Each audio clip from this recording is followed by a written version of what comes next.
रूपा और शेखर सरिता विहार में रहते हैं। वो अपनी जिंदगी में बेहद खुश होते हैं। दोनों का शौर्य नाम का एक बेटा भी होता है, जिस पर दोनों ही अपनी जान छिड़कते हैं। शेखर, अब तो आप शौर्य को अपनी गोद से नीचे उतार दीजिए, उसके सोने का टाइम हो रहा है। नहीं रूपा, इसे मेरे पास ही रहने दो प्लीज। मैं थोड़ी देर में इसे बिस्तर में सुला दूंगा। लेकिन कल सुबह आपकी ऑफिस में मीटिंग भी तो है ना, और इसके लिए आपको कल जल्दी भी तो निकलना होगा। जाइए, आप भी जाकर सो जाइए। क्या यार, अभी तो मेरी गोद में आया था मेरा बेटा और तुम उसे लेकर जा रही हो। बाद में कर लेना अपने बेटे से प्यार, अभी जाकर सो जाइए। रूपा शेखर से शौर्य को ले रही होती है कि तभी शौर्य रोने लगता है। शौर्य को रोता देखकर रूपा उसे फिर से शेखर को थमा देती है। आपका बेटा ना एक नंबर का नौटंकी है, बिल्कुल आप पर गया है वो। साफ बोलो ना, तुम्हें जलन होती है हम दोनों बाप बेटे का प्यार देखकर। पहले बड़ा तो होने दो तुम शौर्य को, फिर देखना वो सबसे ज्यादा मुझे ही प्यार करेगा। देखते हैं। ऐसे ही दिन बीतते चले जाते हैं और एक दिन कैंसर की बीमारी के चलते रूपा की मौत हो जाती है। अब शौर्य 3 साल का हो चुका होता है, जिसके कारण उसकी दादी शेखर पर दूसरी शादी का दबाव बनाने लगती है। शेखर, शौर्य अभी बहुत छोटा है और उसे इस समय एक माँ के प्यार की बहुत जरूरत है। माँ, मुझे दूसरी शादी नहीं करनी। क्या पता जो दूसरी औरत आएगी वो मेरे बेटे को एक माँ का प्यार दे या ना दे। तो रूपा की छोटी बहन वैशाली से ही शादी क्यों नहीं कर लेता? वो तो शौर्य को एक माँ का प्यार पूरा दे सकती है ना। मैंने कहा ना माँ, मुझे दूसरी शादी नहीं करनी, और अपनी ही पत्नी की बहन से तो हरगिज नहीं। ऊपर से अगर रूपा देख रही होगी तो वो क्या सोचेगी? अपने लिए ना सही, लेकिन तुझे शौर्य के लिए तो शादी करनी ही पड़ेगी ना बेटा। शेखर कुछ कहता उससे पहले ही अंजुमन उसे रूपा की कसम दे देती है, जिसके आगे मजबूर होकर शेखर शादी के लिए हामी भर देता है। देखो वैशाली, मैंने तुमसे शादी सिर्फ अपने बच्चे के लिए की है। मैं चाहता हूँ कि तुम उसे एक माँ का भरपूर प्यार दो। शौर्य, आपके साथ साथ मेरा भी कुछ लगता है। अगर आप मुझसे शादी नहीं भी करते, तब भी मेरा प्यार शौर्य के लिए कभी कम या ज्यादा नहीं होता। शादी के कुछ दिनों बाद ही शेखर की माँ की भी मौत हो जाती है। वैशाली शौर्य को एक माँ से भी बढ़कर प्यार देती है। शौर्य को लेकर वैशाली का यूं निस्वार्थ प्यार देखकर शेखर को भी उससे प्यार हो जाता है और कुछ सालों बाद शेखर और वैशाली का भी लड़का हो जाता है।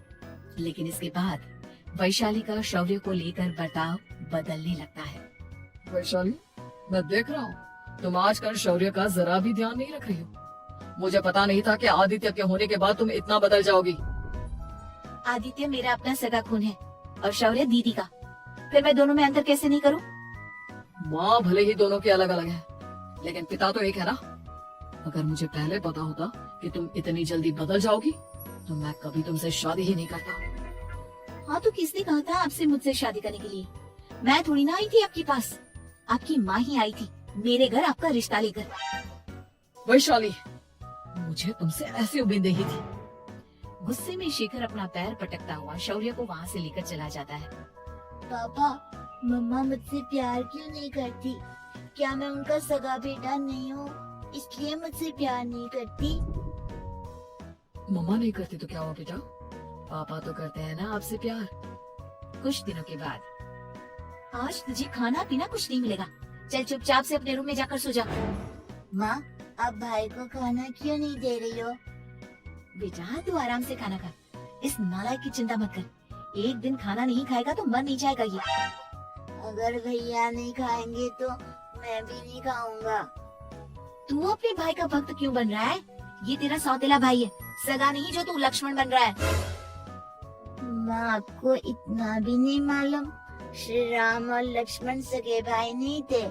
श्री राम माता कौशल्या और लक्ष्मण माता सुमित्रा की कोख से जन्मे थे।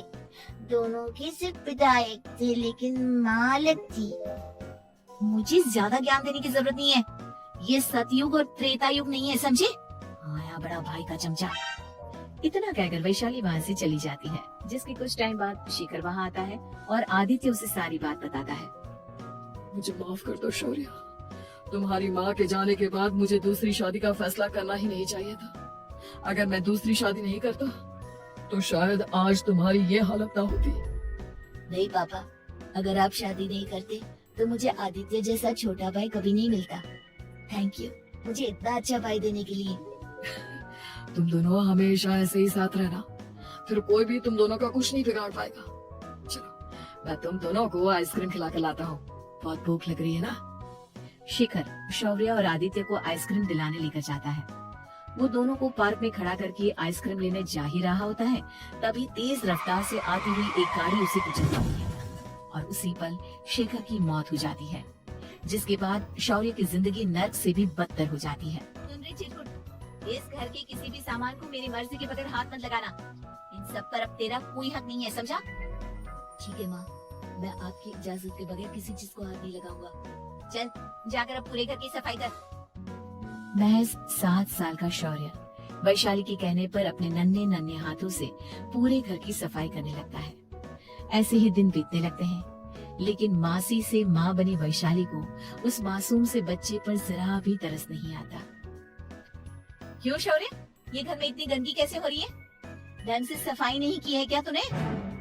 माँ मैंने तो अच्छे से सफाई की थी, लेकिन आदित्य बार बार इधर उधर चलकर गंदा कर देता है। अच्छा, खुद से एक काम ढंग से नहीं होता और अपनी गलतियों का जिम्मेदार मेरे बेटे को ठहराता है।